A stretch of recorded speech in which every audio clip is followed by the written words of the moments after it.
can help you reach your goals. Refined Divine holds classes Monday and Thursday at her 2 locations and via Zoom. Classes consist of manifestation, learning psychic abilities, shadow work, and healing trauma. Refined Divine has helped thousands, and she can help you. This is Psychic Medium Deb. You can go to refineddivinepsychic.com. The Tilted Tiki, located in downtown Stillwater, helps you get your tropical tiki vibe on with a large selection of fantastic tasting tiki cocktails served in unique and fun glasses, a menu of delicious food ranging from small bites, craft tacos, sandwiches, and more. Plus, don't forget they have live music Wednesday through Saturday nights. Located in downtown Stillwater, the Tilted Tiki is your tropical relaxation restaurant in Minnesota. Visit thetiltedtiki.com. With your AM 950 weather, I'm Patrick Lilia. Clear tonight with a low of 46, then a chance of rain on Tuesday with a high of 59. For more than 40 years, the Great Wall Restaurant has been serving up Szechuan and Mandarin favorites. The Great Wall is located just north of 50th in France on the Minneapolis-Edina City line. Check them out at greatwallrestaurant.us. Portions of the following program may be pre-recorded. The views expressed and the opinions given by the individual host, guest, random reptoid, or chupacabra may not necessarily reflect those of AM 950 Radio, its affiliates, or its sponsors. Now, it's time to step into the unknown.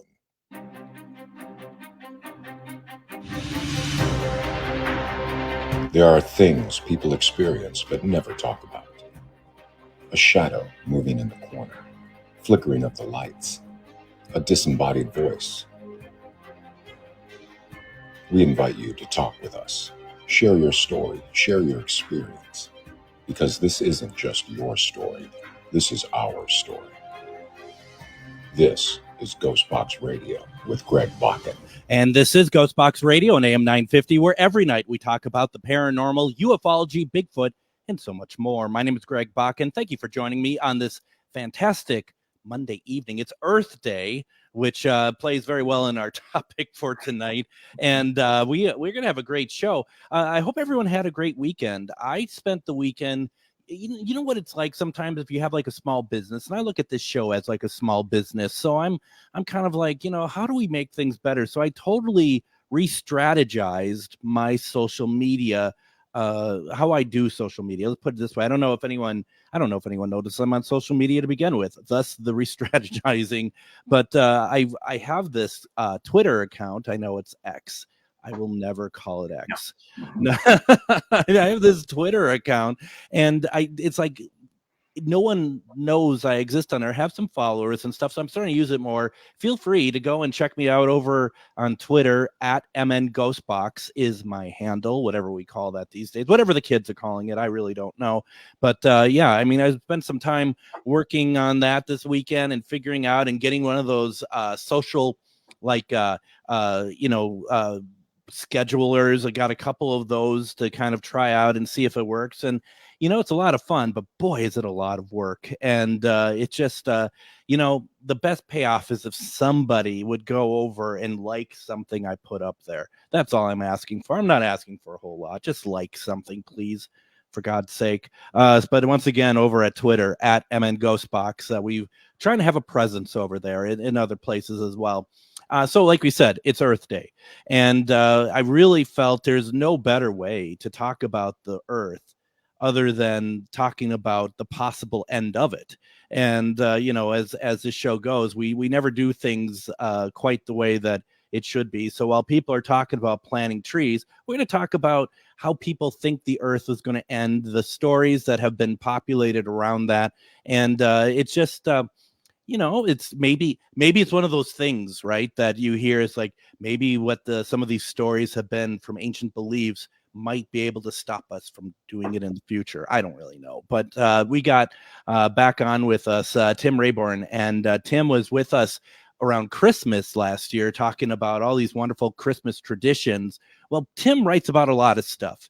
And a book that we wanted to talk about, and it came out in January of 2022, is A History of the End of the World, over 75 tales of Armageddon and global extinction from ancient beliefs to prophecies and scientific predictions. this is really what it's all about, folks. And this is a very fascinating subject. Tim, welcome back to Ghostbox Radio. Thank you. It's a pleasure to be here again. Oh, it's a pleasure to have you. It's amazing when, I think about it as like, we just had you on a couple months ago. No, we had you on like 6 months ago. It was December, I think, wasn't it? Yeah. So it was about 4.5, something like that. Yeah. Right. Yeah. And we almost had our own end of the world situation here prior to the show. So, I mean, this is all very, very apropos. But it's, you know what, I kid, because it was kind of exciting. We just had some kind of misconnection going on there. We just had to figure it out, but it's kind of exciting because like the time is running down and it's like, well, let's see what we could do. And we fix it. It always gets fixed, doesn't it? It does. Yeah. It turned out it was just Bluetooth. So that pirate Bluetooth. So here's the thing, right? We got this book, and you have, it's kind of a downer subject in a sense, but it's also really a very interesting thing because because we kind of connect a little bit later. I haven't read the book, but I'm going to, because it's very interesting. But I mean, I think about this, and I think about just like the term, which was ancient beliefs to prophecies.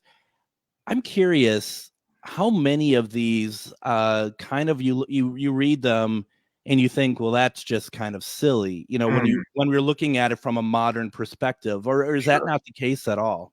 Well, it's interesting. I think, we in sort of our culture, the sort of what we call the Judeo-Christian culture, for better or worse, people have very much this idea of the book of Revelation and the apocalypse of St. John and all of that. And the Christian story of the end of the world is in the backs of people's minds, even if it's not something that people believe. Some people believe it very much, and we have the evangelical Christians who believe in a rapture, and you have various others. But a lot of people don't put much stock in it. And yet you'll find that a lot of our horror movies and such are still kind of based around this. If they have sort of satanic themes, it's about bringing about the end of the world. You have like the Omen films and any number of things like that. So it's kind of steeped in that, whether we like it or not. And it's always in the backs of people's minds. But when you get away from that culture and look at some of the other predictions and some of the other things, there's a couple of things that stand out for me. One, they can be very different from the Judeo-Christian sort of interpretations. And B,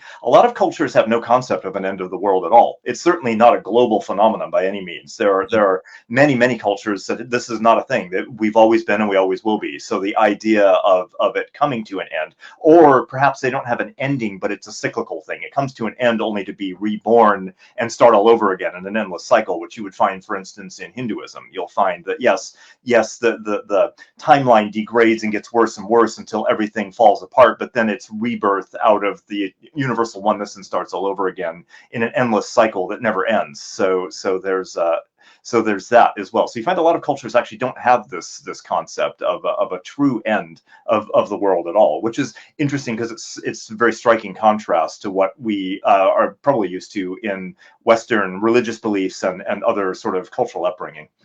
What do you think? Have you given any thought to the idea of when you say that? Because I guess it's really hard for me to believe that there isn't that there are cultures that don't really think about that. It sounds like a great place. What do you think the role of a possible end of the world plays in any society? It's an interesting question. I think that it's I would kind of spitball and guess here, but I think it's the idea that as life begins and you have a life and you live it and you die, there must be a bigger version of that out there somewhere, that culture begins, or the entire cosmos begins, lives and dies at some point. And just as we all die, the world itself or the universe itself will die at some point. So I think that has a lot to do with it. It's sort of a mimicking of the life cycle in some sense, and that would be my guess as to why on a deep psychological level, people with religious beliefs will tell you they'll put all of their things on top of it and say, well, it's because this and this and this. But I think that at the basic, most fundamental level, that's probably the case. We're born, we live and die. So why won't the world and the universe do the same thing? Right. And I it's kind of like a great gamble in a sense in our lives. Is this going to happen during our lives? Is this when it happens? And I wonder, like when you talk about certain religions that have that in there, that is this something that keeps people kind of, obviously there's a lot of crime and stuff all over the world, but kind of keeps the people of religious faith kind of fearful of stuff like raptures, like, well, it might be in my lifetime and I don't want to be the one that misses out because I was bad. Yeah, I'm sure there's an element of that, and there's an incredible history of those. It's almost amusing. There's sort of apocalyptic cults and things going back centuries. People that had done all these, mathematical and scientific calculations to determine the world will end on October 7th, 1823, or whatever. And they had their small group of followers, and they all gathered on a hill, and morning came and afternoon came and evening came, and they were still there on October 8th, and it was hugely embarrassing. So they would often go back and recalculate. So, we got the date wrong. It's actually October 27th. And then they went and do it again. And eventually what happens is that people sort of become disillusioned with this sort of thing, and these kind of things fall apart. And, and those, in some sense, those can be harmless, but they can also, in more recent decades, they've proven to be very dangerous. As you've seen, one of the things I talk about toward the end of the book is these apocalyptic cults, things like Heaven's Gate, the Hellbot Comet people and the people in Japan and such, who really try to take everybody with them, as well. They're either going to commit a terrorist act or they're going to kill everybody because of this. So that's when it turns really bad. It goes from amusing to terrifying, because these can cause real harm and real damage, with this obsession with this, rather than you think maybe you just want to get on and live your life and be a better person and try to make a better life. But no, you're so obsessed with the end of this that you're going to make everyone else miserable as well. And that's where I think it becomes dangerous. Well, and I noticed and I hadn't known, this is not end of the world per se, but I just talking about cults in general, which do play a big part in these stories. Yeah. That there was a cult led by, I forget the name of the person, who a couple of years ago, I think it was like maybe the 60th or 50th anniversary of JFK's assassination, that it was like a religious sort of belief that JFK is going to come back on the grassy knoll, literally, I'm not kidding, in out in Texas and Dallas, and that was the prophecy that was coming back, and it's like, it wasn't like there is one or two people that believed. There was a lot of people who totally bought into this. Yeah, it's the sort of mass hysteria can take effect very quickly, and you can see that sort of thing, that people will start to believe something that they want to believe. I remember reading about that. Yeah, it's really disturbing and fascinating. At the same time, well, we kind of like the macabre in some way, right? If I'm gonna read a book about the different ways that people thought the world's gonna end, and you're gonna write about it, one of the that's right, thank you, Chuck, the Anon cult. Yeah. That's it. It was a QAnon offshoot, I think, or something. So it totally was. It totally was. Thank you. Yeah, that's right. Now, Emily brought up something, and folks, feel free to put any comments or questions in the comments section tonight, and we will see what Tim's knowledge is of how we're all going to die. Hey, don't put that on me. You were wrong. I'm not making any predictions. I'm just telling you what other people said. I'm just the messenger. You don't have a date for me to go up on a hill and be like, take me. No. I mean, I do it every day, regardless. Exactly, just to be sure. Emily says, I'm surprised cults aren't more popular these days. We're just sunshine tonight. It seems like people join cults for belonging. With how lonely and disconnected we are, I'm shocked that they aren't more popular. Well, I think they can take on trappings beyond religious. You can have political cults. You can have cults of personality around celebrities. You can have, all these sorts of things. I think that I think people are always looking for community and belonging, no matter what that is. And it might be a religious expression, but it might also be a political expression. It could be the cult around your favorite band. It could be the fanatics for certain musicians, or it could be, something for, so I think they are kind of in that sense. The question is, we all want to feel like we belong. We all want to find others that think the same way we do. And it doesn't necessarily have to be spiritual and religious. It can be other things as well. And again, it can become dangerous. The Nazis were a cult in a very real sense. They absolutely encouraged, in Germany, they encouraged with the lighting and the spectacle. They turned their rallies into rituals. And, that was a very real thing that wasn't religious. They clothed it in a trapping of religion, but you would find that, some people would say like QAnon is a cult as well, as people that desperately want to believe in something, and they're believing in some really harebrained, crazy ideas that there's just no evidence for for whatsoever, but it gives them a sense of belonging, of like being with a group of other people that they have a secret knowledge. And I think that's it. There's a thing about conspiracy theories where if you're in on the secret, that makes you special, and Yeah. that's something like, well, we know the secret knowledge that nobody else does. We're special. And I think that does give people a very strong sense of belonging. And that's something that cult leaders can tap into. We are special. We're going to be taken up to heaven. We're going to be taken away in the spaceship. Yeah. And so that's very, for people who are lonely, who are disconnected, disaffected, that's a very powerful lure. Maybe they don't have family. Maybe they don't have friends. Maybe they were the outsider, the loner, that they'll be kind of drawn to those sorts of things. So yeah. And that can lead you to some dangerous places. And I think superiority as well, right? Yeah. I mean, especially for the cult leader. I mean, that was all about power.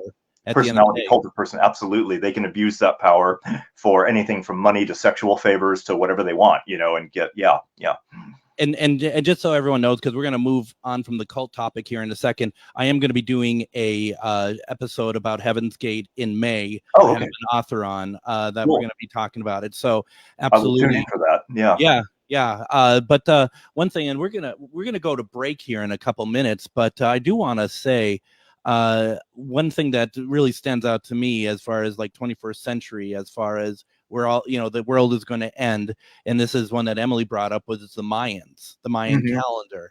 And I'm not going to say I was hook, line, and sinker on it, but at the same time, there is always, and I don't know how you feel, Tim, there's always in the back of my mind, is there some truth to this? Mm-hmm. This calendar thing's been going for a long time, yet the logical person of me is like, but everything comes to an end. Right. Not like Earth or anything, but just nothing is perpetuated for life either.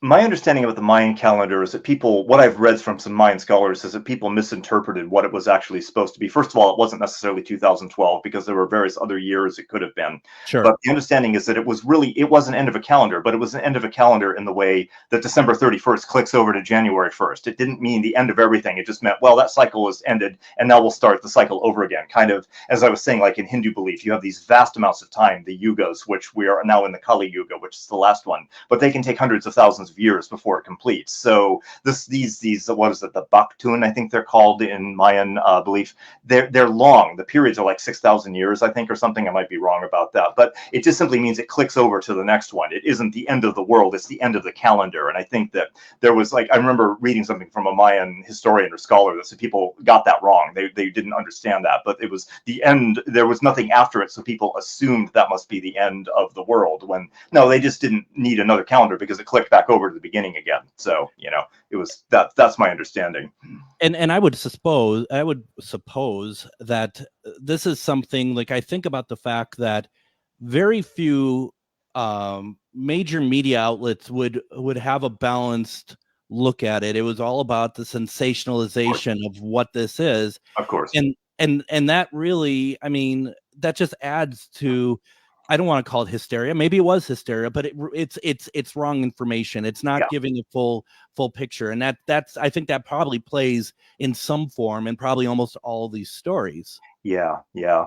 There was a very funny, and I can talk about later. It was an interesting conspiracy theory about 2012, which we can talk about later, actually, in the program. But yeah, it's really it's an interesting one. Why don't we do this then? Why don't we go ahead? Let's take our first break. When we come back, we're going to Tim's going to read some passages from the book. We'll talk about the Earth Day subject of the end of the world. Plus, if you have any questions or anything you want to add to it, put it in the comments. You're listening to Ghostbox Radio on AM 950.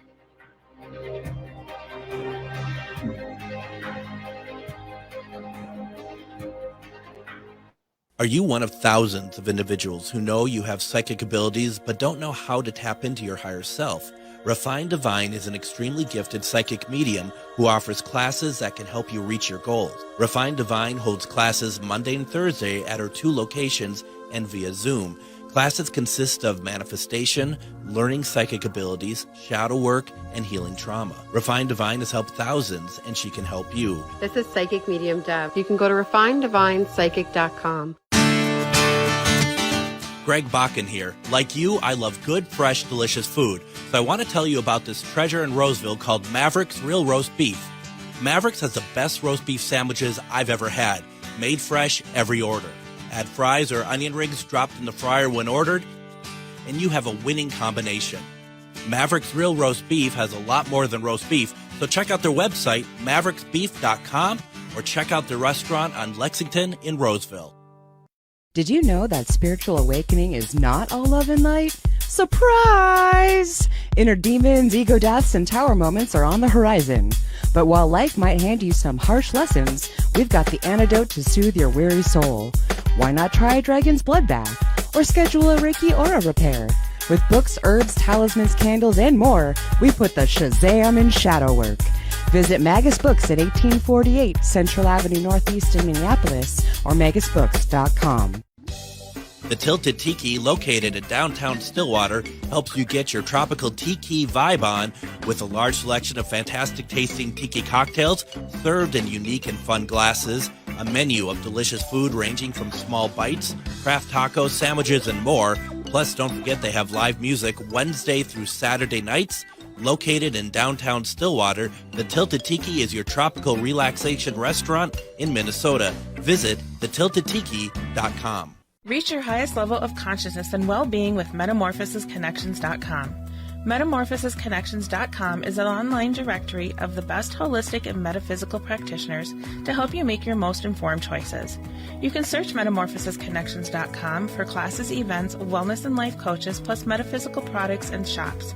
You can also search for a wide array of healers from all modalities, including EFT, sound healing, energy healing, light therapy, ancestral healing, shamanic healing, reflexology, past life regressions, hypnotherapy, yoga, and more. And if you're not sure where to start, the search feature on metamorphosisconnections.com is tailored to help both those who know what they are looking for and those who are just starting. Come explore the possibilities for your higher self by visiting metamorphosisconnections.com. Their experienced practitioners can guide both beginners and those that are already on their spiritual journey. That's metamorphosisconnection.com, your link to direct you on your spiritual transformation. This Wednesday on Ghostbox Radio with Greg Bakken, tune in for one-question readings with the highly acclaimed psychic medium, Refined Divine, who can answer questions about love, life, and connecting with past loved ones. Get a potentially life-changing reading by calling. I can answer the question I've had all my life. Delve into the exceptional talents of Refined Divine at refinedivine.com and experience her live Wednesday at 10 p.m. for psychic medium Refined Divine on Ghostbox Radio.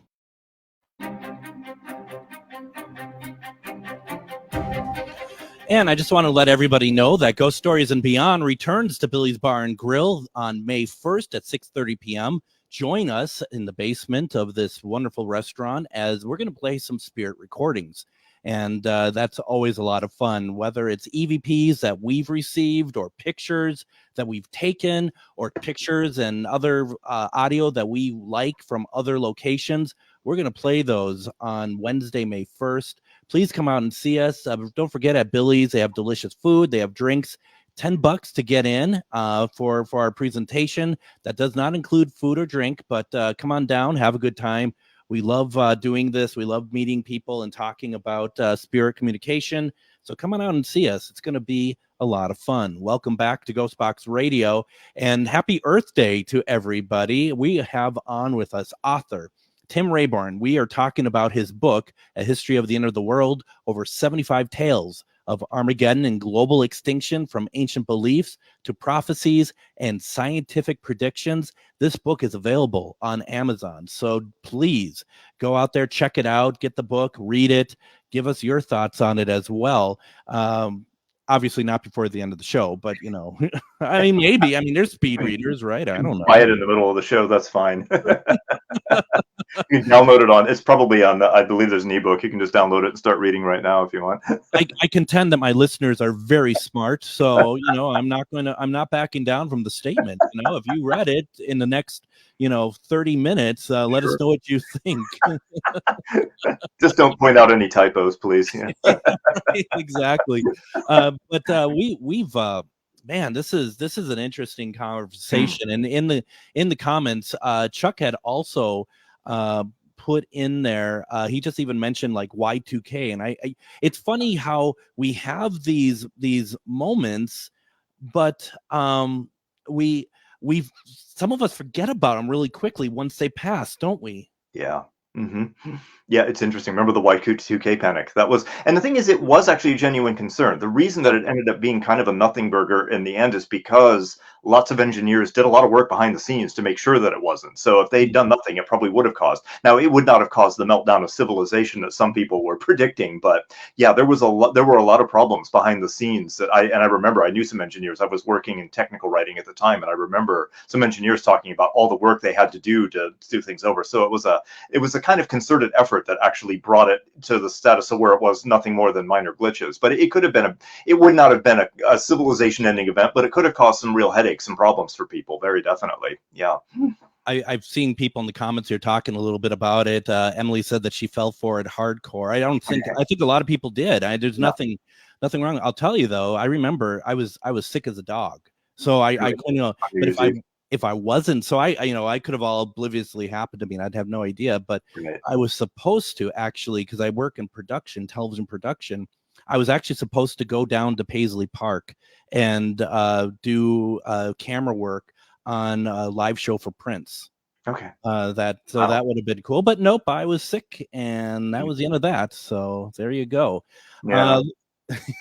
And all the cameras would have, everything would have shut down and stuff. But yeah, that was interesting. And I mean, once again, I think it's news. People should know about it, but it felt like that the hype was causing people a lot of anxiety.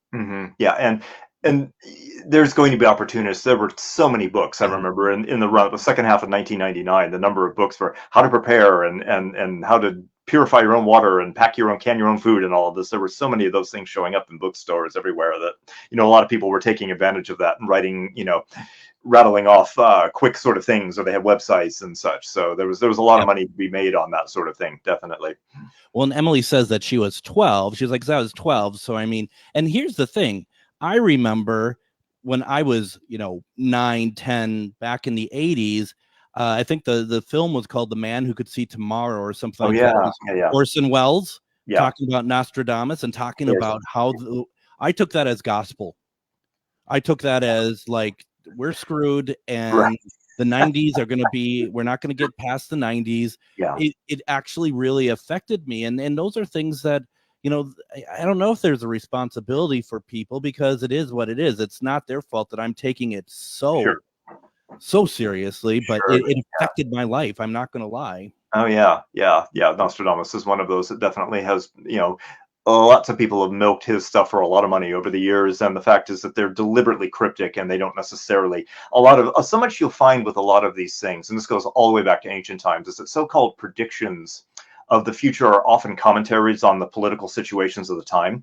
And this is a big thing that people then centuries later look at it and think that they're trying to relate it to something that happens in the future when it really was actually a commentary on their own time. And what that shows is that it's not a prediction about the future, but it is timeless in its own sense. It shows that these things never change and that we can adapt statements about past times to our own time. Shows that, like, well, we kind of have this human nature that never changes, really. And it's that in of itself is, so it is a prediction that people are always going to be the same. And that's something I find really fascinating. I think that's such a good point because when I'm thinking about that film, they make in that film at the time, they make the hint that the third Antichrist is Gaddafi. And of course. That's very apropos for the time. Yeah. Then you go to the 90s and the Antichrist is Saddam Hussein. Sure. I mean, so to your point, I think you made such a great point about that is that's something we have to look out for. Yeah. Is what is happening. And I can only imagine now who the third Antichrist is now. And that goes into cultism. I think it does.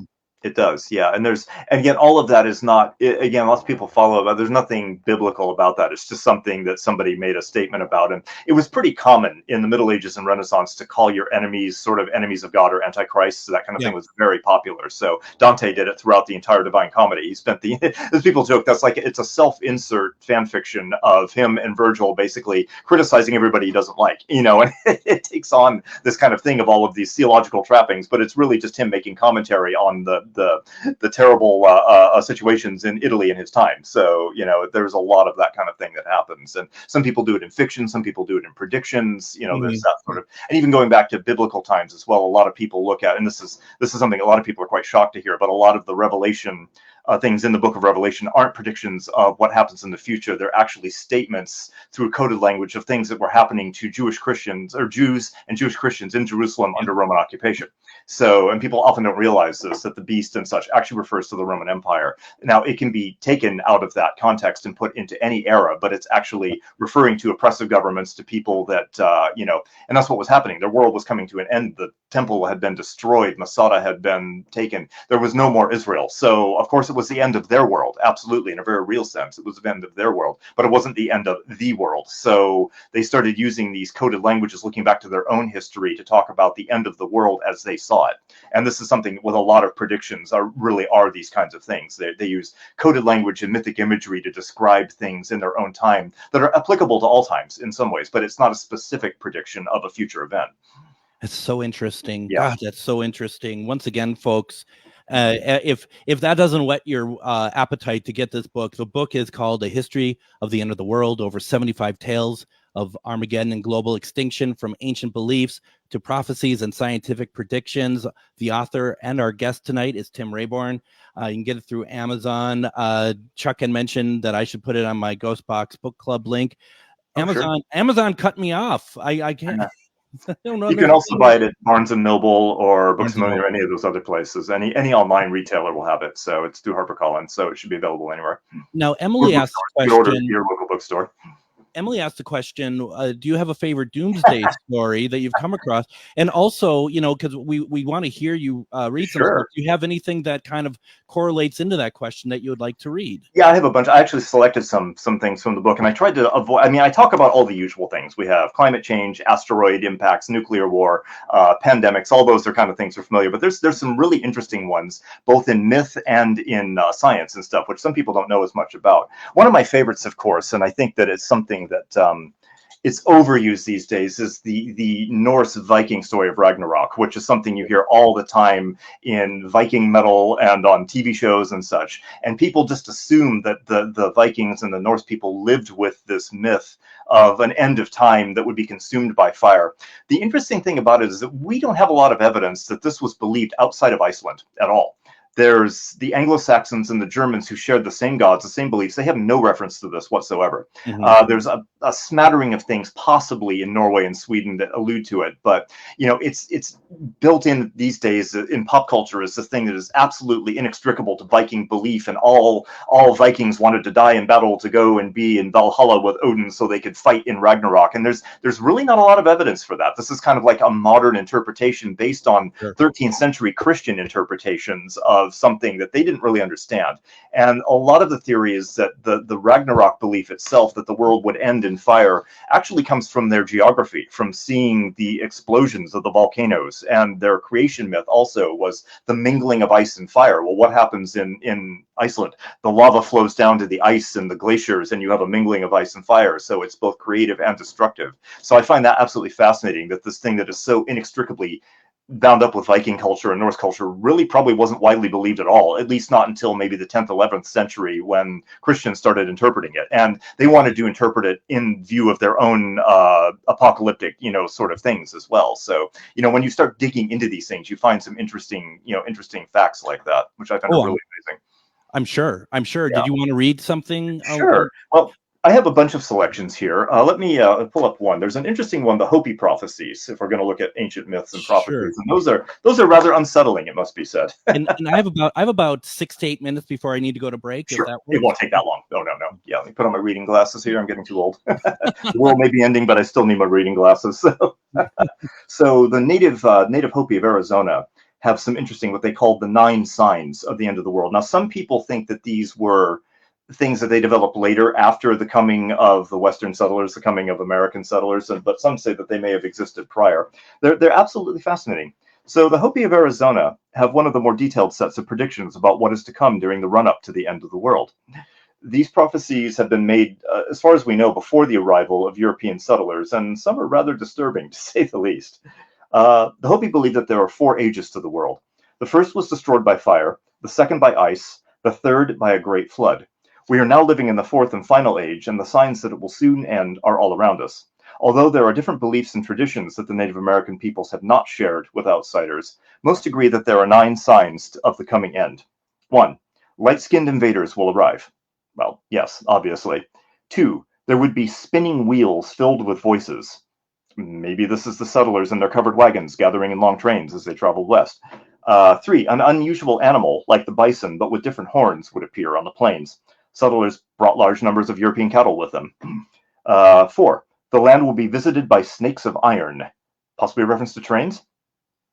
5, the land will be covered in a giant spider's web. This might refer to the railway network that was built to support train travel, or possibly telegraph and phone lines. 6, the land will become covered in rivers of stone. That would seem to be our highway system. 7, the sea will turn black and many things will die when it does. An oil spill, perhaps?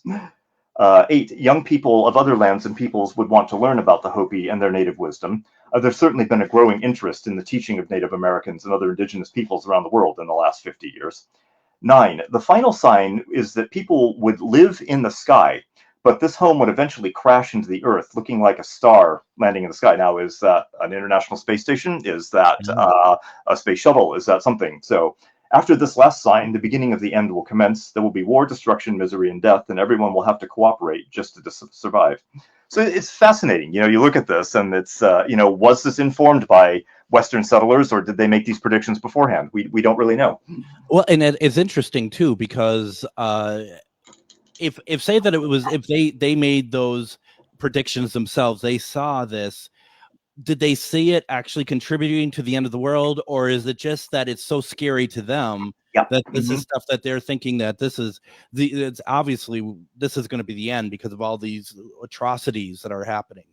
And it's the end of their world, very much. You know, whether that's the thing, if these were informed by that, then it was absolutely the end of their way of life, you know, and tragically they were absolutely, slaughtered in large numbers. The bison were slaughtered in large numbers and such. And so it was very much an apocalypse for their culture, absolutely, for many native cultures. Wow. It is, honestly, this is so fascinating and so interesting to see. Why don't we go ahead and do this? Let's go ahead, take our next break. Sure. When we come back, let's continue talking about this. Let's get one more passage in at least. Oh, I'd like to do some scientific ones. The actual scientific predictions are fascinating and very unsettling. So let's do it. Yeah. And then anyone have any questions? Go ahead, put them in the comments. You're listening to Ghostbox Radio on AM 950. Are you one of thousands of individuals who know you have psychic abilities but don't know how to tap into your higher self? Refined Divine is an extremely gifted psychic medium who offers classes that can help you reach your goals. Refined Divine holds classes Monday and Thursday at her 2 locations and via Zoom. Classes consist of manifestation, learning psychic abilities, shadow work, and healing trauma. Refined Divine has helped thousands, and she can help you. This is Psychic Medium Deb. You can go to refinedivinepsychic.com. Greg Bakken here. Like you, I love good, fresh, delicious food. So I want to tell you about this treasure in Roseville called Maverick's Real Roast Beef. Maverick's has the best roast beef sandwiches I've ever had. Made fresh every order. Add fries or onion rings dropped in the fryer when ordered, and you have a winning combination. Maverick's Real Roast Beef has a lot more than roast beef, so check out their website, mavericksbeef.com, or check out their restaurant on Lexington in Roseville. Did you know that spiritual awakening is not all love and light? Surprise! Inner demons, ego deaths, and tower moments are on the horizon. But while life might hand you some harsh lessons, we've got the antidote to soothe your weary soul. Why not try a dragon's blood bath? Or schedule a Reiki aura repair? With books, herbs, talismans, candles, and more, we put the Shazam in shadow work. Visit Magus Books at 1848 Central Avenue Northeast in Minneapolis or magusbooks.com. The Tilted Tiki, located in downtown Stillwater, helps you get your tropical tiki vibe on with a large selection of fantastic tasting tiki cocktails served in unique and fun glasses, a menu of delicious food ranging from small bites, craft tacos, sandwiches, and more. Plus, don't forget they have live music Wednesday through Saturday nights. Located in downtown Stillwater, the Tilted Tiki is your tropical relaxation restaurant in Minnesota. Visit thetiltedtiki.com. Reach your highest level of consciousness and well-being with metamorphosisconnections.com. Metamorphosisconnections.com is an online directory of the best holistic and metaphysical practitioners to help you make your most informed choices. You can search metamorphosisconnections.com for classes, events, wellness and life coaches, plus metaphysical products and shops. You can also search for a wide array of healers from all modalities, including EFT, sound healing, energy healing, light therapy, ancestral healing, shamanic healing, reflexology, past life regressions, hypnotherapy, yoga, and more. And if you're not sure where to start, the search feature on metamorphosisconnections.com is tailored to help both those who know what they are looking for and those who are just starting. Come explore the possibilities for your higher self by visiting metamorphosisconnections.com. Their experienced practitioners can guide both beginners and those that are already on their spiritual journey. That's metamorphosisconnection.com, your link to direct you on your spiritual transformation. This Wednesday on Ghostbox Radio with Greg Bakken, tune in for one-question readings with the highly acclaimed psychic medium, Refined Divine, who can answer questions about love, life, and connecting with past loved ones.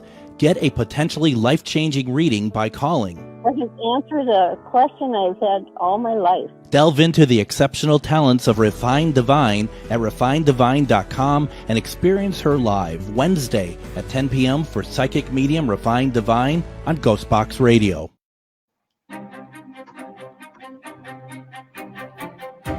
And join me tomorrow on Ghostbox Radio with Greg Bakken. We are going to be, since it's April and it's Tornado Awareness Month and we are in Minnesota, I figured it'd make the most sense to bring on storm chaser Justin Wenzel. He's going to be talking about the work that he does, capturing images of tornadoes and forest fires and all sorts of activity, stuff that basically is the end of the world. The thing about Justin as well is that a little insight to Justin is that his wife, Amy, used to own my cat Linus. So I got Linus from her. And that's always something very special. But I'm looking forward to having Justin on tomorrow, as storm chasing is something that is very close to me, and I love it. And he has made a profession of it, and he is very good at it. So it's going to be a great conversation. And then, of course, as you heard on the commercials, Refined Divine is going to be on Wednesday for one-question readings. That's always a lot of fun. Don't forget, it's much easier to get your question read if you call in.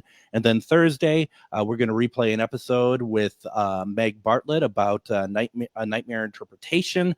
Then finally, Friday is Casual Friday. We are talking with author Tim Rayborn. We are talking about his book, A History of the End of the World. Over 75 tales of Armageddon and global extinction, from ancient beliefs to prophecies and scientific predictions. And, when I was thinking about stuff, Tim, I think the thing that comes to mind a lot that I think is kind of unfortunate in a sense is that when we're having particularly bad weather, such as, lots of forest fires and wildfires and stuff like that, excuse the expression, but that's fuel for people to be like, see, it's coming, it's happening. Oh, yeah. Yeah. Oh, and absolutely. And I think that there is a very real scientific, basis for the climate issues and problems that are real. And this is it's not to in any way diminish that. That's a very serious danger. And yeah, we have them here in the Pacific Northwest as well. There never used to be terrible forest fires. And now most summers we have at least some days that are very smoky, and they advise you not to go outside. And it starts weighing down on your psyche emotionally after a while. You definitely see that, and it's depressing, and it wears you down, and you think, well, wow, what really is happening here? We do see that the world is heating up, and this is a problem. Absolutely. Tim, do you want to know what wears me down, Tim? I'll tell you what wears me down is when people come on here with comments like this. How many tornadoes in Minnesota besides the Vikings play calling? I think that's just uncalled for, Chuck. I don't know what that's about. I don't know. Where's that block button? Anyway, for those who don't know, the Vikings are horrible, and that they will be for probably the rest of my life. So let's get back on track here. And I think I have a long time to live. That's even worse. So right. Maybe that's a sign. Probably some biblical thing. The sign is like if Vikings win a Super Bowl. That will be a sign that the Earth is free falling out of space into the sun. That's funny. All right, great. I want to get to some more of your readings because sure. I want to make sure we get at least one or two more in. A couple more in. Sure, I'd love to talk about. Well, there's a whole bunch, as you say. There's a lot of things that sort of. We talk about like with Earth-based things, there's asteroid strikes, there's solar flares, there's all those kinds of things. And those are scary. Solar flares. We haven't had a solar flare of the kind that bombarded the world in the 19th century in well over 100 years. And when that happens, it's going to knock out all of our satellites and very probably the internet, possibly for months. And we're really not doing a whole lot to prepare for that. Didn't matter in pre-industrial society, but it matters a lot now. So, there's that. But one of the ones that I love talking about that will probably leave people fairly, unsettled for a while, and that's what I'm here for, is the Happy Earth Day. The death of the universe via vacuum decay is one of my favorites. This is one that physicists bandy around. So, as I say, this has nothing to do with the machine you use to clean floors breaking down. It's actually one of the more frightening concepts about the potential end of the world. Potential end of the universe, a rather complex theory that says a universe at a fundamental level can be in one of two states: a true vacuum, which is a very stable state where very little happens, and a false vacuum, known as a metastable universe. Studies of subatomic particles have suggested that our universe is a false vacuum. These kinds of universes are less stable than those in a true vacuum, and an event with enough energy could cause a very big problem. This issue could occur at the subatomic level, with a large enough disturbance causing a tiny portion of the false vacuum to turn into a true vacuum. Such a transformation would be bad, very bad. This bubble of true vacuum universe would begin to expand very rapidly at the speed of light, and as it did, it would destroy everything in its path, as in completely wipe it out. Because it is traveling at the speed of light, we might not ever even see it coming, and even if we did, there would be nothing we could do.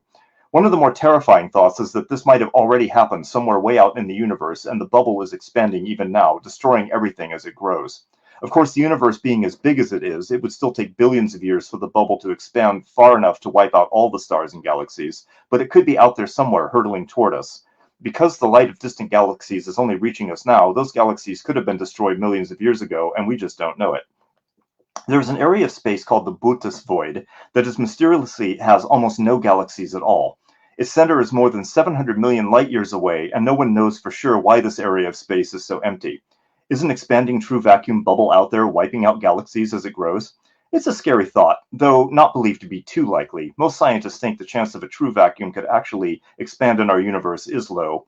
Some have suggested that even if it could, it wouldn't happen for several billion years. But you never know. We could have an annihilation event coming right at us at light speed, and we'd never even see it coming. Well, and here's the thing: the side effect to this, in a sense. Say that something like that is happening. What does the scientific community do? Do they let all of us know, or do we just get sucked in? Because the one thing I think about is when civilization found out that we have to be on lockdown, we hid all the toilet paper. Something like this is going to be like everybody for themselves, and it's going to be ugly. It would create its own kind of end of civilization just by people's reactions, really. Anarchy and things break down when that happens. So that's a popular recurring theme in conspiracy theories, is that they know something is happening, but they're not going to tell anybody in order to avoid a panic. This is one of the main, like, even if there were an asteroid hurtling at us or a false vacuum, they would never say anything because they would never actually say anything because it would cause the breakdown of civilization. So better that people don't know until it's too late. Totally. I mean, it's very interesting. I'll tell you what scares the hell out of me. Super volcano. Yeah. Oh, yeah. The one under Yellowstone. Yeah. Totally. Mm-hmm. Because it's a real thing. And people are like, well, it's it erupts every 525,000 years. Something like that. Yeah. How long ago did it erupt? 525,000 years ago. Yeah. All right. Exactly. Yeah. I live in southern Washington, right near Mount St. Helens, actually, and you can see where it's just it's round, like the entire top blew off, and you can see it. It's amazing, and you can see it from town. And it's like, I can't imagine what that must have been like on the day when it was just spewing ash and roaring, and you could see it as far away as Portland. It's terrifying. So you feel very small. I don't know how long after it erupted that we went out as a family. We went to Seattle. And from the top of the Space Needle, we were able to use one of the little telescope things and kind of see it. I mean, it had been much later than I thought, because there was no smoke or anything emitting from it. No, but still, it's been dormant for decades now. But occasionally we get earthquakes and it rumbles a little bit. So like you say about the supervolcano, absolutely, the Earth is a very active place, and it doesn't care whether we are here or not. And I haven't thought about supervolcano for years until right now. God blessed. So we're talking to Tim Rayburn, who is the author who also tries to wreck people's lives. Apparently, he wrote the book, A History of the End of the World, over 75 tales of Armageddon and global extinction, from ancient beliefs to prophecy and scientific predictions. Available at Barnes and Noble and Amazon. You know, we have about 6 minutes left. Okay. Or so. What do you got for us? Well, there was a curious conspiracy theory that happened after 2012 failed to manifest that said that 2012 actually did happen, but that a team of scientists actually saved the world and we're now living in a simulation. So there's that. This is a crappy simulation, if that's really what's going on here. The interesting theory is some of them say it actually 2012 didn't happen in 2012, but actually in 2020, which is why there's the pandemic and all these other things. So that, so there's that as well. So yeah. Then I have a section in my book about real life zombie apocalypses, how those could happen. It's not, it's very different from The Walking Dead, but there's a number of different things that could take control of people's brains and basically rot them. There's the whole, there's that television series, The Last of Us on HBO, which is about how mushrooms can mutate to take, and there's no reason why that couldn't happen. There's parasites that can invade ants' brains, and for now they only invade ants, but if they ever decided to jump species, you could have a 28 days later type situation with those. There's, there was a great article online some years ago called 6 Ways the Zombie Apocalypse Could Actually Happen. And it was pretty unsettling. So I forgot about the mushroom things. That turned out to be, but you have to have, it's not just like one, you have to have a lot, right? Right. I think the thing with that was that they can't survive at temperatures over 94 degrees right now, and our bodies are 98.6, so it prevents that kind of infection. But if they were ever to evolve to that point, which is what the television show is about, there's no reason why the spores couldn't infect humans the same way they infect insects and do exactly the same thing and turn everybody into, mindless zombies. So God, it's incredible. It's incredible. And as far I find the simulation thing very fascinating as well, because it's like, I wonder, I mean, obviously there's people who do believe it. They do believe that they're in a simulation. Yeah. Absolutely. I mean, there's some odds makers and scientists say that the chance that we're living in what's called base reality, meaning the real world, is only about 50%. It's about 50-50, and there's a 50-50 chance that we might be living in a simulation already. So the problem with that, it's unfalsifiable. There's no way you can test that at this point. We have no way of knowing. But what if we are, and the simulators just decide one day they're done and decide to turn the computer off? We're done. So and we never even know. Or there's like a shutdown program that gives it like a end of a world sort of scenario.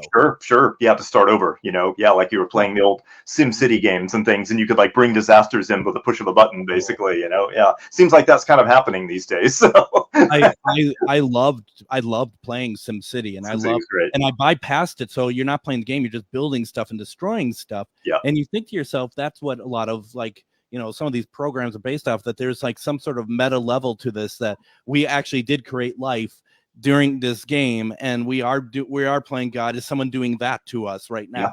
Yeah, absolutely. Yeah, it's a terrifying thought. it makes my head spin. It does. Yeah. I think it's funny because I enjoyed writing this book, but I never got too down the rabbit hole with it. I kind of looked at them all for what they are, and it's like, we're here now, we're alive, we've got to live our lives and try to do the best we can. And I think you look at ancient myths, and ancient myths about the end of the world are more about their lives and their world than they are about anything in the future. And I think any scientific things have to be, weighed, fairly and evenly. And, the Earth has been around for a long, long time, and we're not going to be around as long as it is, but, it's not going anywhere anytime soon. So I don't let it keep me awake at night. Do you feel, and this is actually probably a question that I really shouldn't ask you, because this is more of a personal thought than from the book or anything, but I mean, I always kind of got the impression that like a nuclear ending seems less likely than a natural one, or that's my thought as well. Honestly, I think that our undoing will probably be a pandemic again or something like that. Honestly, that's what tends to cull populations. It's that sort of thing, that if anything were to happen, it's probably something that's going to be natural. Volcanic activity combined with climate change, combined with pandemics, combined with crop failures. It'll be that sort of thing that I think that we need to be, and those are things we can change now. That's actually in our hands. So that's something that could be helpful about. Well, and the thing about, like, say, wildfires, I mean, that's purification. That's always been purification of the earth. The problem is that, probably, I don't think, I'm not sure if we were really meant to be inhabiting the population density that we are. That's part of the problem. Yeah. Yeah. But then pandemics do that. They cull species. So, the bird flu that's been going around right now, it so far has not been transmittable human to human, but it jumps species and it has a 52% mortality rate. So, if it finds a way to embed itself in a human and then jump from other humans, then yeah, we could be in real trouble with that. That's something that we need to look at. Well, and also, and I say this very carefully because a lot of people have lost loved ones with COVID, but absolutely, it's like, what stage are we not supposed to interfere with different types of pandemics and stuff, as long as it's not human made, Right. Absolutely. Yeah. It's there's a lot of ethical questions and things there too. So yeah. Absolutely incredible. Once again, the book is called A History of the End of the World, over 75 tales of Armageddon and global extinction, from ancient beliefs to prophecies and scientific predictions. Author Tim Rayborn. Once again, my friends, you have to go out and get this book. This is really cool. I'm looking forward. I got to read this myself. Yep. I enjoyed writing it, so I hope you enjoy reading it. Absolutely. Tim, thank you so much for joining me tonight. Really appreciate it. Really enjoy it. Happy to come by anytime. I really enjoy it. Absolutely. Thank you very much. Mm-hmm. First of all, happy heavenly birthday to my father today. And also, we'll see you all tomorrow talking about tornadoes. Everyone, take care.